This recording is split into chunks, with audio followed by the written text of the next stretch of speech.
Brahmakumari Searchlight आनंद में हुआ सरला दीदी जी के श्रद्धांजलि निमित्त कार्यक्रम, जिसमें राजयोगिनी गीता दीदी जी ने अन्य महानुभावों के साथ मिलकर आदरणीय सरला दीदी जी को श्रद्धांजलि अर्पित की।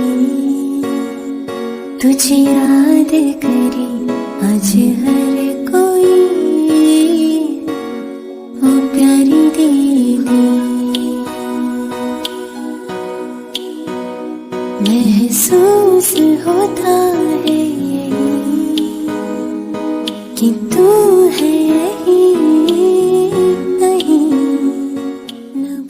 और उसके बाद बीके राजू भाई ने आदरणीय सरला दीदी जी का परिचय देते हुए कहा, 1956 सालમાં તેમણે ઈશ્વરીય સેવામાં સમર્પિત થઈ મુંબઈની અંદર મોટુંગા ખાતે સાયના સેવા કેન્દ્રમાં પોતાની શરૂઆત આધ્યાત્મિક સેવાની શરૂઆત કરી।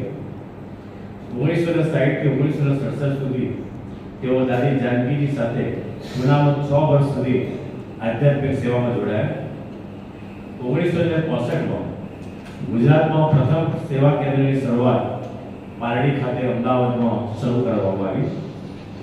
1971માં તેમણે પ્રથમ વિદેશ પ્રવાસ કરી અમેરિકા, નેધરલેન્ડ, ફ્રાન્સ અને લંડન સુધી આધ્યાત્મિક સેવાનું સફર કરી।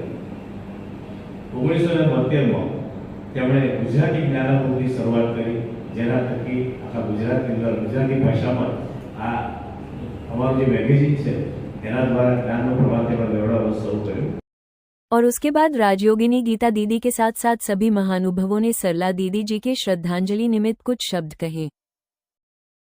तो कभी दीदी ने मना नहीं किया है, अपनी तबीयत का भी ख्याल नहीं किया और वो सेवा में रही है और ऐसी सेवा की है कि जिस समय वो दिन थे कि जो ब्रह्माकुमारी संस्था के अंदर इतने कोई साधन सुविधाएं भी नहीं थी और हमने तो देखा है कि बहुत छोटे से कमरे में हमारी सरला दीदी नहीं, बहुत छोटे से कमरे में एक समझो उसकी खटिया और सामने 2 कुर्सियां, बस इतना ही था।